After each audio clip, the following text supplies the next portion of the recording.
The sound is a tearing, ragged thing. Not a scream of pain, not exactly, but of pure, gut-wrenching shock, of a world ripping itself apart at the seams. It echoes down the hallway, bounces off the walls lined with art I picked out, art he always just nodded at. It fills the expensive, silent house he worked so hard for, the house built on a foundation of carefully constructed lies I hadn't yet fully understood. He is in his study, the room smelling faintly of old paper and expensive whiskey, the room where he made deals, where he built his empire. Now, the empire is crumbling, and the sound is its demolition. He is on the phone. I am standing just outside the door, invisible, holding a cup of tea that has gone cold in my hand, the condensation slick against my palm. I don't need to hear the words. The sound is enough. It is the sound of a man who believed he was untouchable finally, hitting the ground. His voice rises, a choked, disbelieving roar. What? No. That's impossible. Fraud? What are you talking about? My grip tightens on the ceramic mug. It doesn't shatter, but the feeling in my chest is like splintering glass. This is it. The moment. The culmination of months of silent work, of breathing in lies and exhaling frost. He thought he was safe. He thought he was clever. He thought he could buy anything, fix anything, control everything. He thought I was just the quiet wife, the one who kept the house, who smiled at dinner parties, who would eventually just sign the papers and fade away. He screams her name now, a frantic, desperate sound. Not my name. Never my name in that tone. Her name. The name that has been a poison in the air of my life for too long. He is screaming because she is caught. And he doesn't yet fully grasp that he is caught too, not by the affair itself, not by the quiet betrayal, but by the cold, legal consequences of the actions he enabled, the actions I uncovered. The scream isn't for her well-being. I know this deep in my bones. It's for his own imminent destruction, reflected in her sudden, very public, very legal downfall. The teacup is an anchor. My feet are rooted to the floor. I don't move. I don't make a sound. I just listen to the sound of my husband's world collapsing, a world built on my quiet sacrifice and his secret transactions. The scream is raw, terrifying, and in a hidden, dark corner of my soul, it is the most satisfying sound I have ever heard. Let me know where you're watching from and what time it is. And if you haven't already, please subscribe. It helps me more than you know. My life wasn't extraordinary. It was quiet, comfortable, predictable. We lived in a large house in a neighborhood where the lawns were always manicured and the cars were always new. We had achieved the markers of success, the right address, the right schools for the kids before they grew up and moved out, the right social circle. He was a man who made things happen, a deal maker, sharp and focused. I was the woman who made a home for him to retreat to, who managed the logistics of life, who provided the stability and the calm. We had built this together, brick by careful brick, decision by shared decision. Or so I thought. There was a rhythm to our days. His early mornings, the smell of his coffee, and the rustle of the newspaper. My quiet routine after he left, the deliberate pace of maintaining a large house that often felt too empty now the kids were gone. The evenings that were sometimes quiet dinners for two, sometimes elaborate social obligations. We talked about the market, about our friends' dramas, about upcoming travel plans. The conversation was pleasant, easy, shallow. I had mistaken the absence of conflict for happiness, the predictability for security. I believed in our life, in the history we shared, in the future we had planned. I believed in him. There were small things looking back. Late nights at the office that stretched longer and became more frequent. A new sharpness in his tone when I asked certain questions. A phone that was suddenly password protected, always face down. Little pebbles in my shoe that I chose to ignore, telling myself it was just stress, just the nature of his work, just the changing dynamics of a long marriage. I was comfortable. I was secure. I didn't want to see the cracks forming in the foundation I stood on. My biggest desire was simply for things to continue as they were, for the quiet comfort to last, for the man I married to still be the man sleeping beside me. The disruption didn't arrive like a storm. It was quieter, insidious. It came in the form of a simple white envelope, mixed in with a stack of bills on his desk. It wasn't addressed to either of us. It was addressed to a name I didn't recognize, at an address in a different part of the city.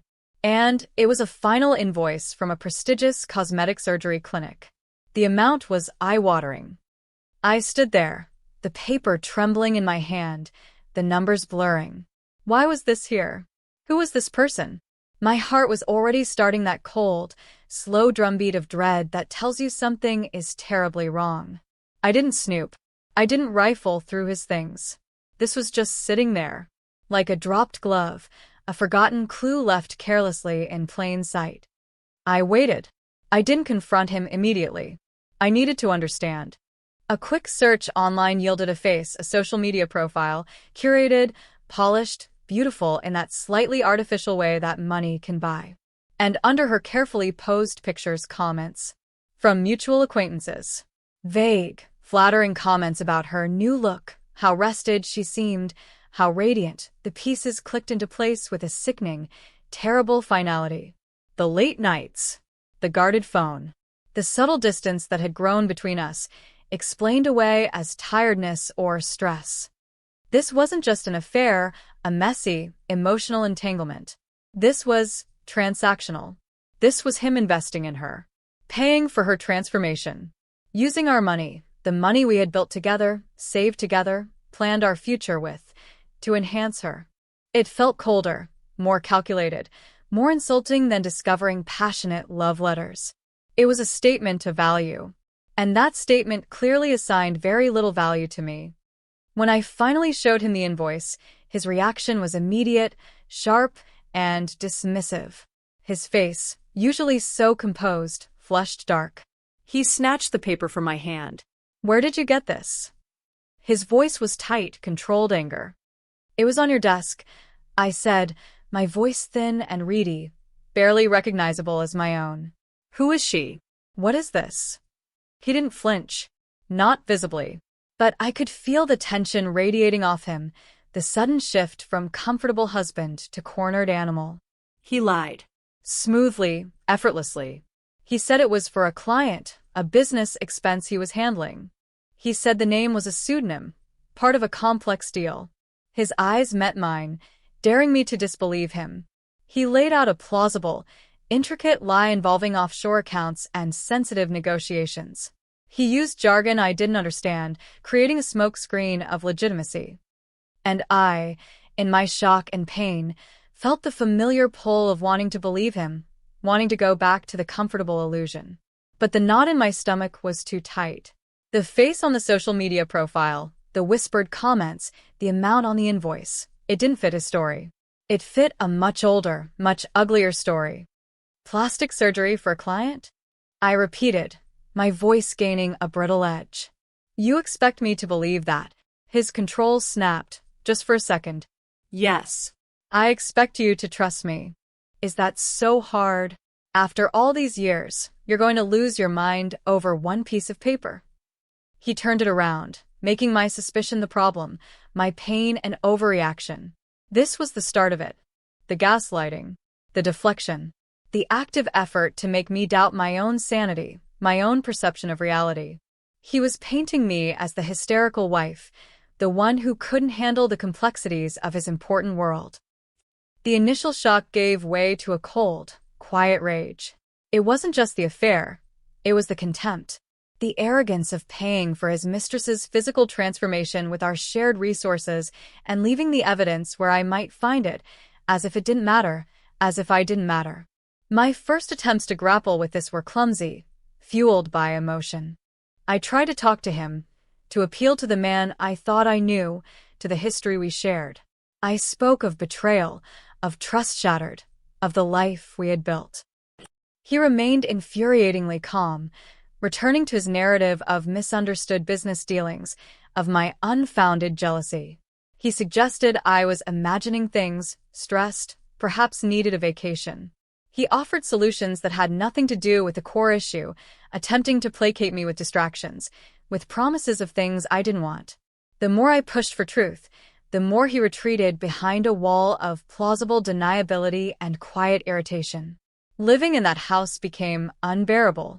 Every corner held a memory that was now tainted. The silence was heavy, filled with unspoken accusations and his simmering resentment at being questioned. He continued to go out, late nights reappeared, his phone remained his constant, secret companion. I knew she was still there, still benefiting, still being prioritized over me in the most tangible, financial way. I started small, checking bank statements, ostensibly just managing household finances, but looking closer now, seeing patterns I hadn't noticed before. Large transfers labeled vaguely. Credit card statements with charges from hotels I knew he hadn't stayed in for business. Denials only fueled my suspicion. His lies felt like a physical weight pressing down on me. I wasn't just trying to prove the affair anymore. I was trying to prove his dishonesty, his calculated deception. The emotional struggle was immense. There were days I felt completely lost, overwhelmed by the scale of the betrayal and my isolation within my own home. I wanted to scream, to break things, to confront her, to shatter the illusion for everyone. But a deeper instinct, colder and more strategic, held me back. Screaming wouldn't get me the truth, or justice. It would just make me look exactly as he was trying to paint me: unstable, emotional, irrational. I needed information. I needed proof that was undeniable, even to him, even to the world he cared so much about. The challenges mounted. He became warier, sensing my shift from emotional distress to quiet investigation. Papers disappeared from his desk. Online accounts became harder to access. He started locking his study door. He accused me of spying on him, of being paranoid. He began subtly manipulating conversations with our friends, painting a picture of me as struggling, perhaps hinting at mental health issues. He was building his narrative, preparing for the inevitable fallout, positioning himself as the long-suffering husband dealing with a difficult wife. My world shrank. The friends who had been our friends seemed distant, uncomfortable. Social invitations dwindled.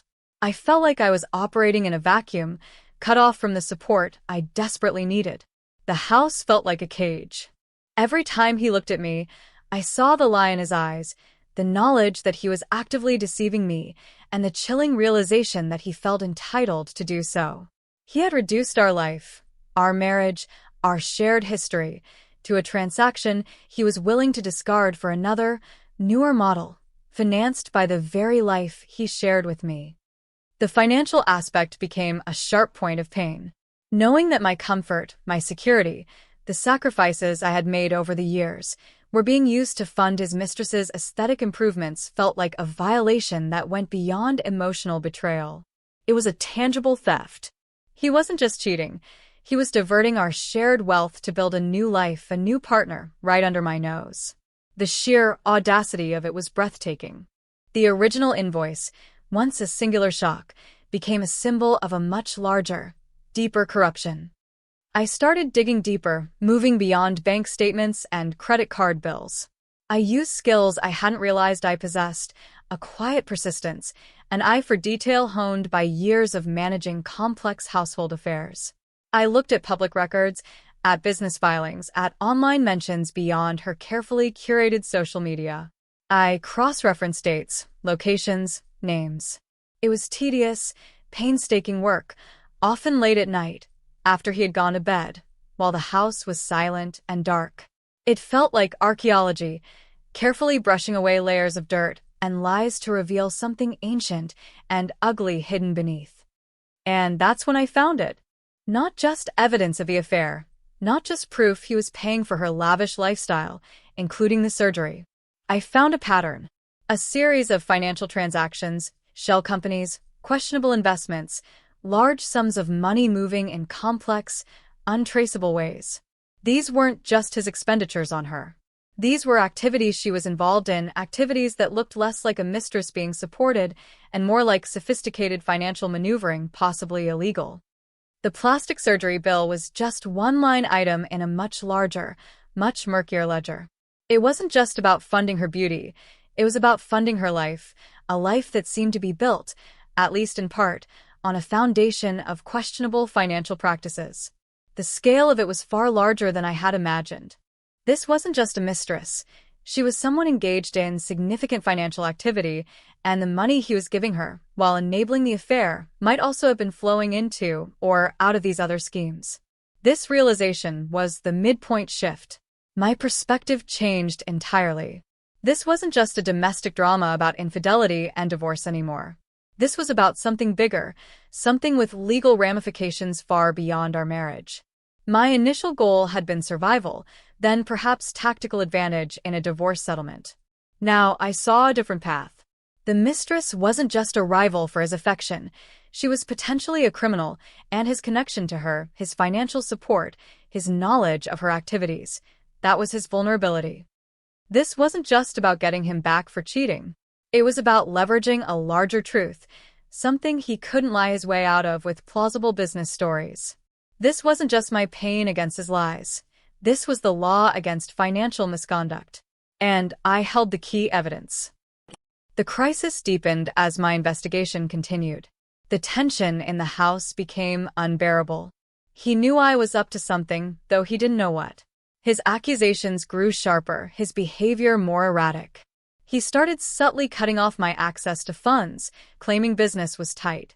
He suggested selling assets I knew were community property, perhaps trying to move money before I could claim it.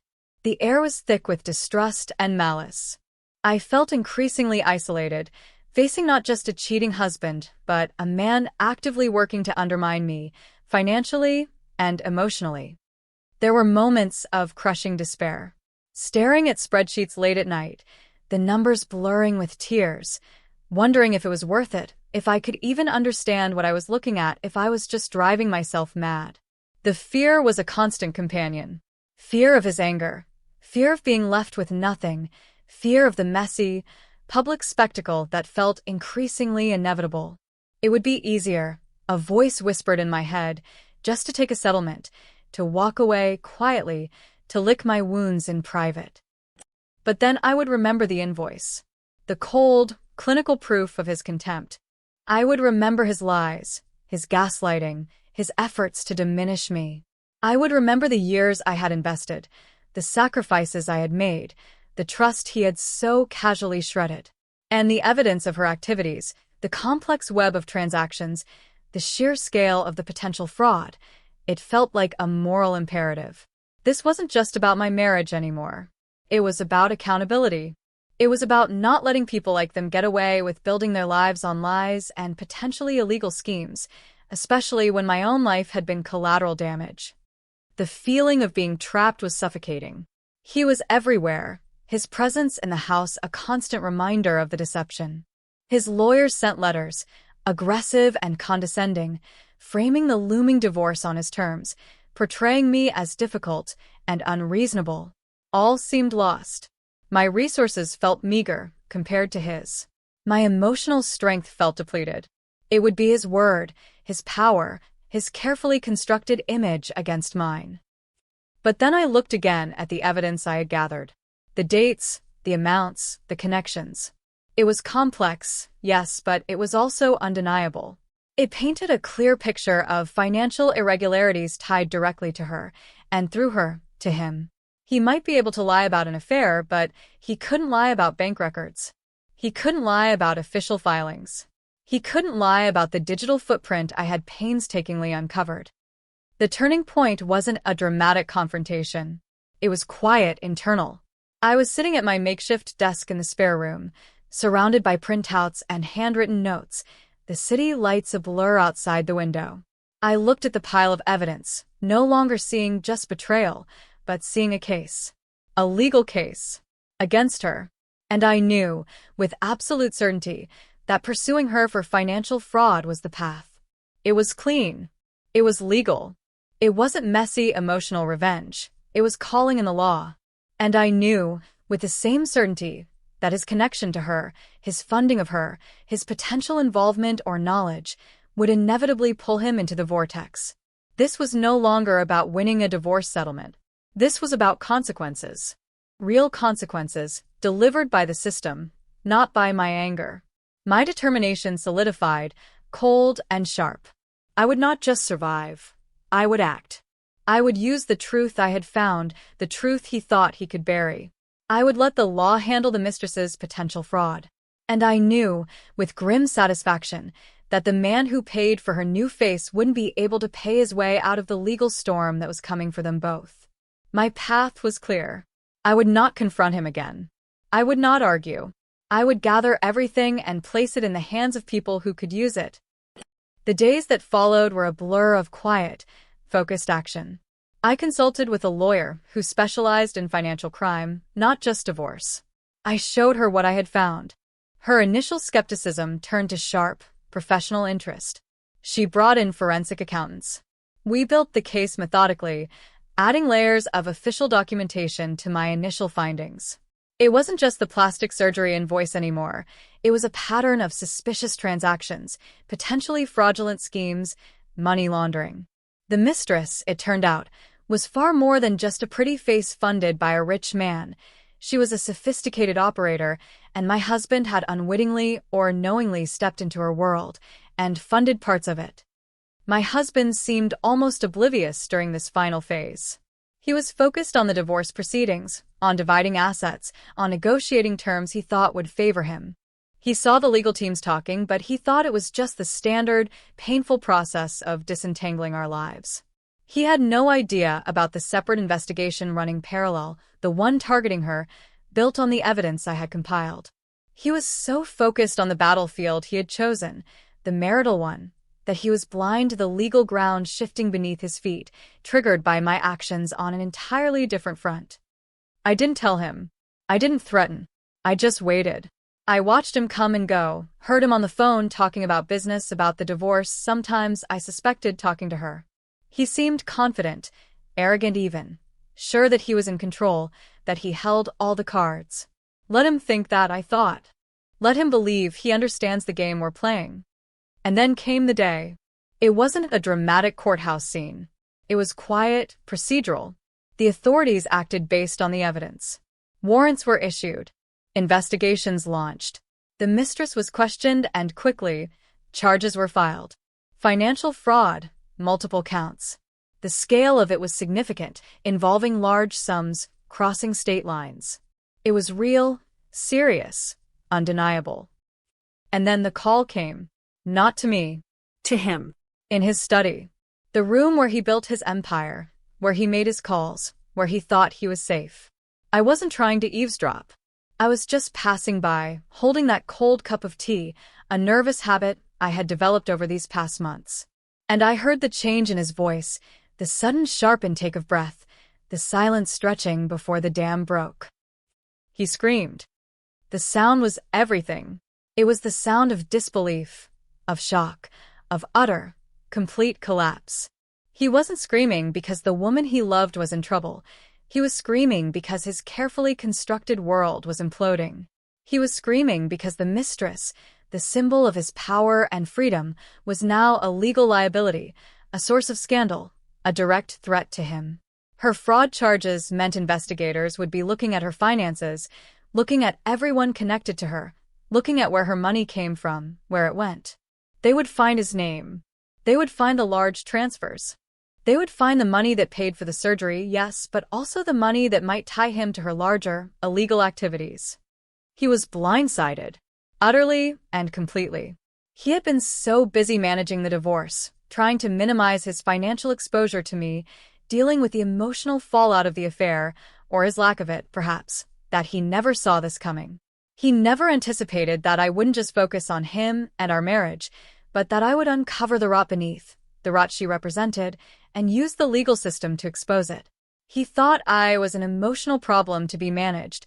He never saw me as a strategic opponent who would dismantle his life piece by piece, using his own tools against him. His screams continued, ragged and desperate. He was shouting into the phone now, demanding, pleading, denying. He didn't understand how this could have happened. How could she be charged? Who had given them the information? He must have been scrambling, trying to piece together what was happening, who was responsible. He didn't know, not yet, that it was me. That the quiet wife, the one he had underestimated and betrayed, had systematically gathered the evidence that brought his mistress down, and in doing so, had brought his own world crashing down around him.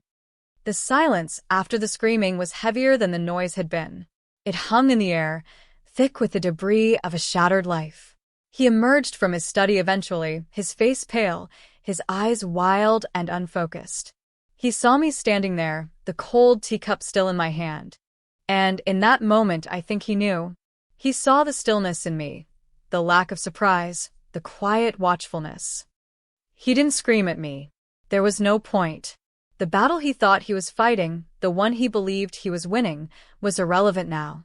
The real battle had been fought elsewhere, in the quiet hours of my investigation, in the cold logic of legal filings, in the undeniable truth of financial records. His downfall was swift and public. The investigation into the mistress's fraud inevitably led to him. His financial ties to her were exposed. Questions were raised about his knowledge, his complicity, his use of company funds. His reputation, the foundation of his career, evaporated. He lost his job. His business partners distanced themselves. The legal implications for him weren't as severe as hers. He wasn't charged with fraud himself, at least not directly related to her main scheme, but the scandal, the financial ruin, the public humiliation were complete. The man who had been so careful, so controlled, was undone by his own hubris and the financial trail he left while enabling his mistress. The mistress pleaded guilty to some charges, faced others. Her new face, paid for with what turned out to be questionable funds, was plastered across news sites reporting on her downfall. The irony was sharp, bitter. For me, the aftermath was quiet. The house was sold. The assets divided, though there was less than there should have been after the legal fees and the impact of his ruin. I moved to a smaller place, a clean slate. There was no triumphant celebration, no grand victory parade. Just a deep, pervasive exhaustion and a hollow ache where trust used to be. I had achieved what I set out to do, using the truth as my weapon, the legal system as my leverage. I had exposed the lies, ensured there were consequences, and protected myself from being left completely vulnerable. But the cost had been immense. The years invested, the love I thought was real, the future I had envisioned, all gone, replaced by a cold satisfaction that did little to warm the empty spaces. Lessons learned? Too many to count. That betrayal can come in a simple envelope. That the most dangerous lies are the ones we tell ourselves to maintain comfort. That sometimes the most powerful action isn't emotional confrontation, but quiet, relentless pursuit of truth and accountability. I learned that I was stronger, colder, more capable than I ever imagined. That the quiet wife could become a force of nature when pushed to the brink. Life is different now. Simpler, quieter, scarred but my own. I rebuilt slowly, deliberately. The ghost of his scream, of that moment of pure, blindsided shock, still echoes sometimes in the quiet corners of my mind. It is a reminder of the price of deceit, of the unpredictable ways consequences can arrive, delivered not by vengeful fate, but by a quiet hand holding a cold cup of tea, watching and waiting. If this story hit close to home, I'd love to hear your version. Thanks for being here. Subscribing helps bring more of these to life.